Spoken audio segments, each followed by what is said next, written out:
السلام علیکم ورحمۃ اللہ وبرکاتہ۔ بسم اللہ الرحمن الرحیم۔ حضرت عمر فاروق ابن خطاب رضی اللہ تعالی عنہ امیر المومنین خلیفہ دوئم کے شہادت کے سلسلے کا چوتھا ولاگ ہے، اور ان کے کچھ کارنامے تھوڑے سے 4-5 منٹ کے ولاگ میں ہم روزانہ کر رہے ہیں۔ آج کے ولاگ میں ہم ان کے مذہبی جو اپروچ ہے وہ بہت زیادہ پازیٹیو تھی، اور وہ یہ کہا کرتے تھے کہ اجمی لوگ عجوبہ پرست ہوتے ہیں، اور اپنے دور میں انہوں نے دیکھا کہ صلح حدیبیہ 6 ہجری کی جو بیعہ کے مقام پہ ہوئی تھی اور بیعت رضوان ہوئی تھی، وہ کیکر پتلی چھاؤں والے کیکر کے درخت کے نیچے صحابہ نے 1400 صحابہ نے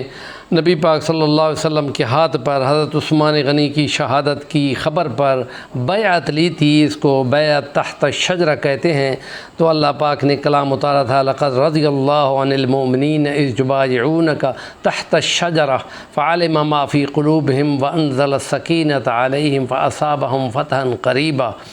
تو حضرت عمر کے دور میں، فاروق اعظم کے دور میں، یہ جگہ اور وہ جھاڑی اور وہ درخت، یہ نسبت بن رہا تھا کہ لوگ اپنے مرادوں کو پانے کے لیے وہاں دھاگے اور وہاں کپڑے باندھ رہے تھے کہ جو یہ منت مان لیتا ہے اس کی مرادیں پوری ہوتی ہیں۔ جب حضرت عمر فاروق کو اس کی اطلاع دی گئی تو انہوں نے فوراً حکم دیا کہ اس درخت کو کاٹ کر اس کے ٹکڑے ٹکڑے کر کے بکھیر دیے جائیں، تاکہ لوگوں کا عقیدہ بھی اسی طرح توڑ دیا جائے کہ جو کام خدا کرتا ہے وہ ان چیزوں کے وسیلوں سے نہیں ہوتا۔ تو یہ ان کا ایک مذہبی انداز تھا، اور دوسرا عقیدے تقدیر کے بارے میں ان کا ایک نظریہ تھا، جس کے لیے انہوں نے حضرت ابو عبیدہ بن الجراح کو، اپنے جرنیل کو، جو عراق کے علاقوں میں فتوحات پہ لگے ہوئے تھے اور 42,000 کا لشکر ان کی زیر کمان تھا، تو اس وقت ان پر طاعون امواس کی ایک وبا آ پڑی تھی۔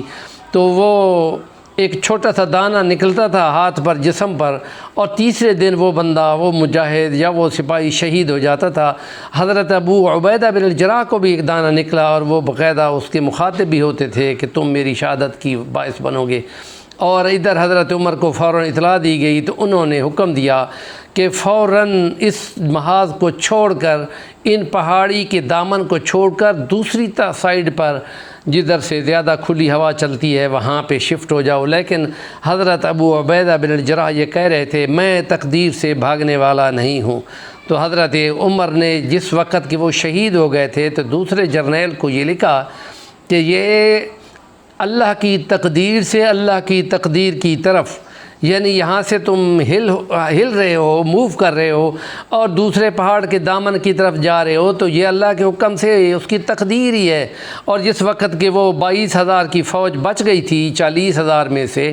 20,000 ماری گئی تھی، تو وہ باقی بچ گئی تھی، تو اس تدبیر سے انہوں نے یہ اعلان کیا کہ یہ اللہ کی تقدیر سے اللہ کی تقدیر کی طرف جانا ہے، ایک جگہ سے دوسری جگہ۔ یا یہ تیسرا ان کا ایک خاص معاملہ جو دریائے نیل کے کنارے پہ تھا، کہ جس کے لیے ہم کہتے ہیں کہ لوگ یہ مشہور کر رکھا تھا کہ دریائے نیل اس وقت چلتا ہے جب ایک جوان لڑکی کو اچھی طرح دلہن بنا کر اس دریا میں پھینک نہیں دیا جاتا، اس وقت تک یہ دریا نہیں چلتا۔ تو یہ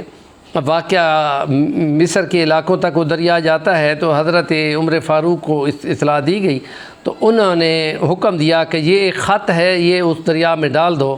اور اس میں یہ لکھا تھا کہ اگر تم اللہ کے حکم سے چلتے ہو تو چلتے رہو، اور اگر تم اللہ کے حکم سے نہیں چلتے تو بے شک تم نہ چلو، ہمیں تمہاری ضرورت ہی نہیں ہے۔ اور وہ کہتے ہیں کہ جس وقت یہ خط اس میں ڈالا گیا تو آج تک دریائے نیل کبھی بھی نہیں رکا، اور وہ توہم پرستی اور سپرسٹیشن جو وہاں بنی ہوئی تھی اور ایک معصوم جان کی قربانی کا باعث بن رہی تھی، وہ حضرت عمر فاروق کے کمٹمنٹ نے اور پختہ عقیدے نے اس کا عملیہ میٹ کر دیا۔ اور یہ مختلف طریقے جن کے ذریعے سے لوگ اپنے عقائد خراب کرتے رہتے ہیں، اس طریقے سے صحابہ کے یہاں پر ان چیزوں کا ہمیں ملنا ناممکن ہے، اور اس لیے چند باتیں ہم نے عرض کی۔ ہمارے چینل کا نام ہے صفی الرحمن الوانی، ضرور سبسکرائب کر لیں اور کمنٹ بھی کیا کریں۔